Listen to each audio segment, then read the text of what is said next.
여러분, 종합부동산세의 논란 계속되고 있습니다. 이제는요, 은퇴한 아버지가 종부세가 수천만 원이 됐다면서 아버지도 울고 자식들도 걱정하고 이런 상황까지 도착을 했어요.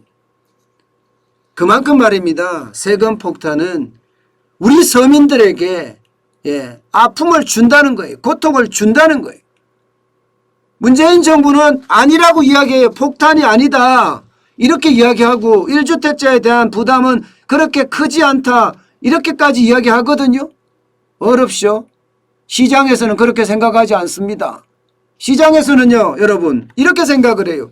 집 한 채 있다는 이유로 재산세와 종부세, 건강보험료까지 죄다 올려서 생활비로 쓸 돈이 없다. 이렇게 이야기합니다. 생활비로 쓸 돈이 없다. 그래서 아버지가 운다는 거예요. 은퇴한 아버지가. 왜? 생활비로 쓸 돈이 없으니까 자식한테 손을 벌려야 되는데 요즘 어르신들, 저도 마찬가지지만 아마 여러분들도 마찬가지고 요즘 어르신들은요, 자식한테 기대기 싫어해요. 자식한테 어쩔 수 없이 지금 세금이 많이 나오니까 말은 해야 되겠는데 말을 하려고 하니까 이게 밤에 남몰래 울 수밖에 없다는 이야기입니다. 울 수밖에. 게다가 그 이야기를 들은 자식은 또 어때요? 자식은요, 자식도 살림이 빠듯해요. 대한민국 살림이라는 게 부자들이나 모르겠어요. 정치인들이나 뭐 넉넉하게 사는지 모르지만 대부분의 사람들은 빠듯합니다.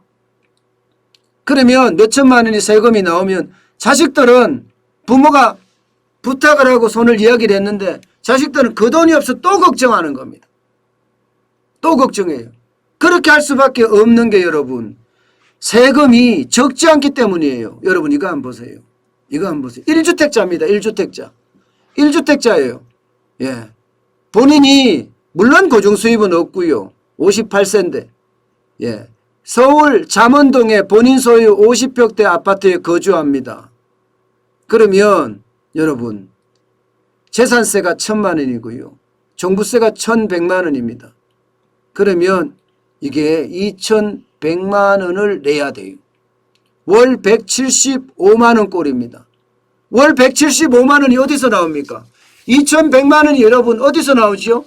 여기다가 건강보험료까지 더하면 그 심각성은 엄청납니다.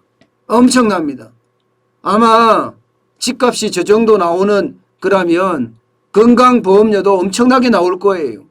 건강보험료도. 그러면 여기다가 적어도 1,000만 원은 더 보태야 될 겁니다. 그러면 세금만 3,000만 원이 넘어요. 3,000만 원이. 그러면 여러분 1주택자가 집 한 채를 강남에 유지할 수 있을까요? 1년에 3,000만 원을 세금으로 낸다고 생각을 해보세요. 여러분. 될까요? 불가능합니다. 자식들 연봉이 3,000만 원 좀 넘을 거예요. 모르겠어요. 공부를 잘해서 열심히 해서 삼성전자나 대기업에 들어갔다 그러면 연봉이 한 5천만 원 넘을 수도 있겠죠. 그러나 많은 젊은이들이 여러분 보세요. 58세 정도 됐으면 자식들이 그렇게 뭐 장성하지는 못했거든요. 자식들도 넉넉하지 않은 살림이란 뜻이에요.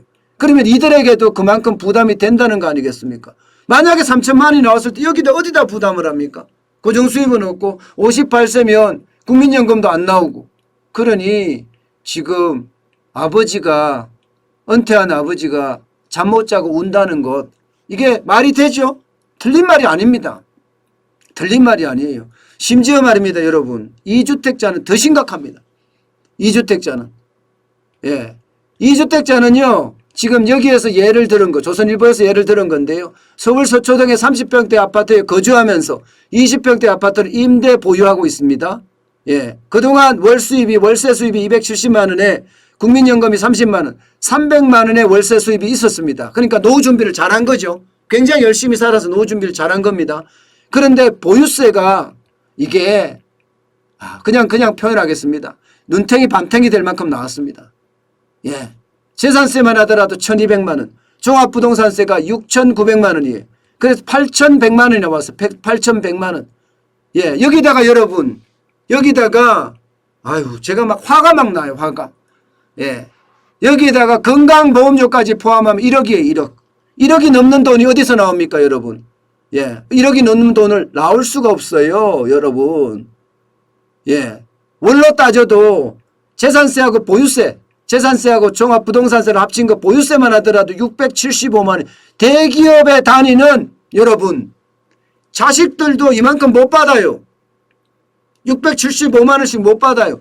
제가 매일경제TV 대표를 하는 시절에 제가 실수령으로 받았던 게 630만 원, 640만 원 받았습니다. 630만 원, 640만 원. 그러면 저는 제가 매일경제TV 대표였을 때도 이렇게 집을 2채를 갖고 있었다 그러면 예, 갚을 수가 없었다는 이야기잖아요.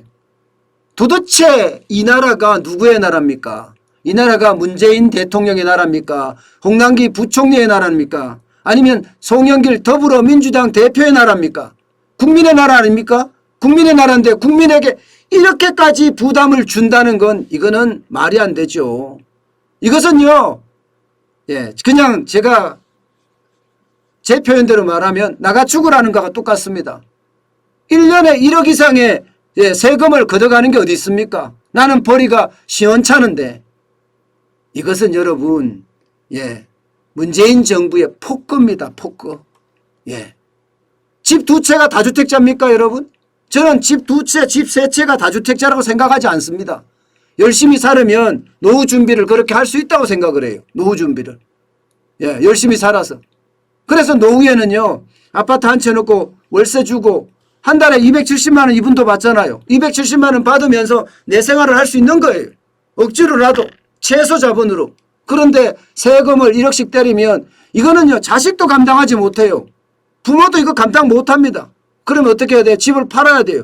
집을 팔고 나서 그 다음에 뭐 하죠? 그 파는 돈 갖고 뜯어먹고 사나요? 여러분 판 돈도요. 양도소득세 내야 됩니다. 2채면요. 양도소득세가 적어도 71.5%가 나옵니다. 71.5%. 도대체 우리 보러 어떻게 하라는 말이죠? 도대체 문재인 정부는 국민 보러 어떻게 하란 말이에요? 이게 민주주의입니까? 이게 시장경제입니까? 이거는요.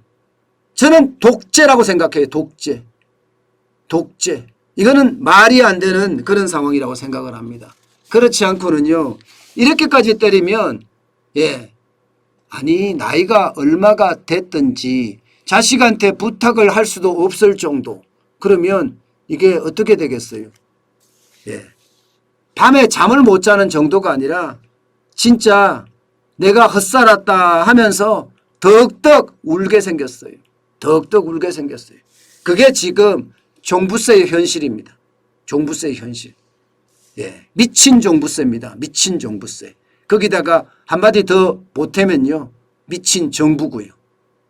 참 답답한 현실에 예. 제 우라가 더 커지네요.